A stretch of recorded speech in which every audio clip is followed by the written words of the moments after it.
Yeah, I'll react to that, sure. I need a haircut. Yeah. Okay. Hair's getting a bit long. Okay. Hi, guys. How are you? History Matters. Great channel.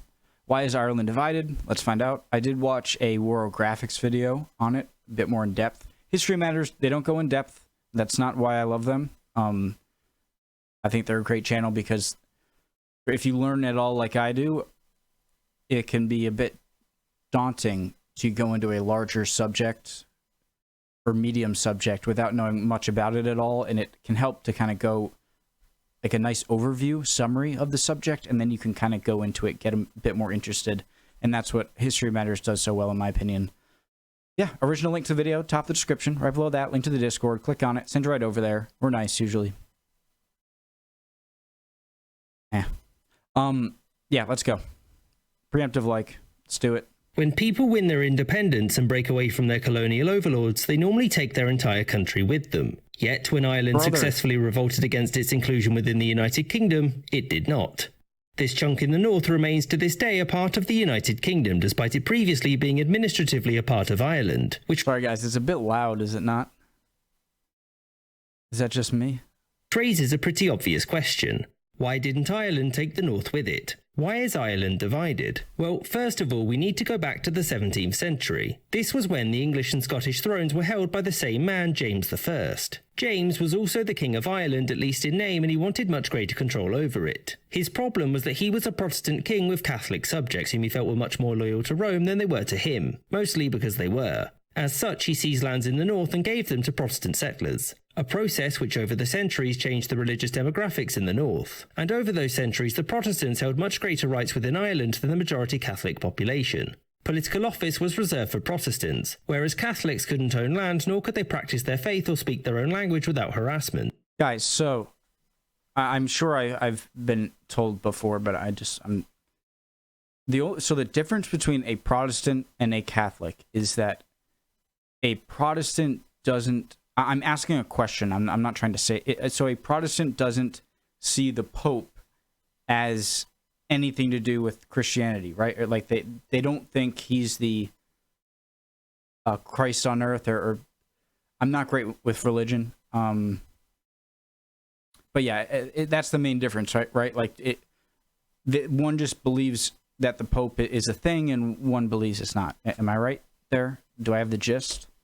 In the early 19th century, British leadership feared rebellion and so passed numerous reform acts which gave many of these rights back to Catholics. As of the 1860s, there were those in Ireland who pushed for what was called Home Rule, which meant that Ireland would remain in the UK but with autonomy over the laws that governed it. The British said no and would continue to do so for the next 60 years. This position was buoyed by those living in the north who didn't see themselves as Irish but as British, and so opposed anything that could potentially separate Ireland from Westminster. In 1912, the pro-British population living in the north, called Unionists, signed what was called the Ulster Covenant. This was a Ulster Solemn League and Covenant, just a friendly reminder that if one tries really hard, even countries can burn. That's not a threat or anything, but if you pass this silly Home Rule Act, we'll be very upset and we can all discover what Britain looks like on fire. How fun. Signed 470,000 people.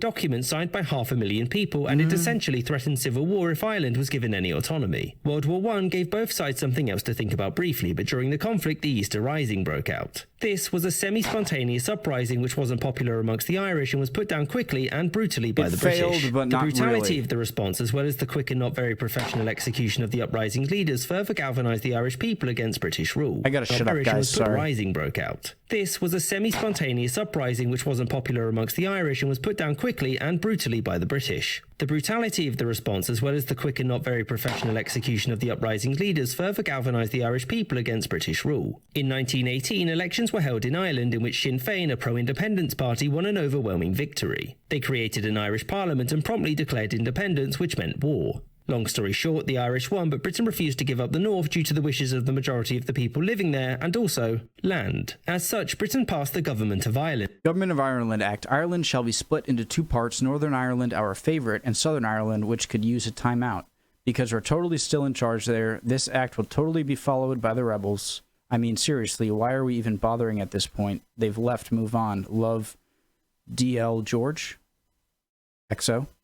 Hugs and kisses. Act which split Ireland into two new parts of the United Kingdom, Northern Ireland and Southern Ireland, which was by this point independent, and so its leaders didn't care what the British Parliament had to say about it. Northern Ireland was given these boundaries, which the British Parliament chose because they were reasonably the most that they could keep whilst guaranteeing a unionist majority there. In mid-1921, both sides agreed to a ceasefire whilst they created a lasting peace. Who was and that? it was decided Winston? that Britain would recognise Irish independence on two conditions. The first was that Ireland agreed to Britain keeping the North, and second was that Ireland would retain the British monarchy. And Irish leadership agreed to these conditions, although it split Sinn Féin and retained the British monarchy. Sorry. And Irish leadership agreed to these conditions, although it split Sinn Féin and pushed Ireland into a civil war. The pro-treaty side won, and after that point the island of Ireland was divided between the two nations, and barring a drunken offer from Churchill, reunion has never come close to being a reality. I hope you enjoyed this episode, and thank you for watching. Thank you for making. Special thanks to my patron. Yeah, great. So is Liam Neeson Irish or is he not? Is my first question. And so basically the boundaries are the boundaries because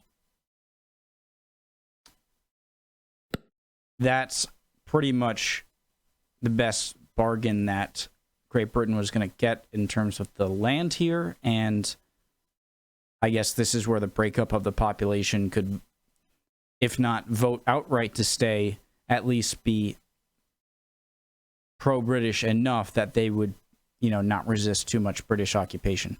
Understood. Great video doing what History Matters does best. Hope you guys are all doing well. You're great at answering any questions. Did I even have any questions this time? Oh, is Liam Neeson British? All right, see you guys next time.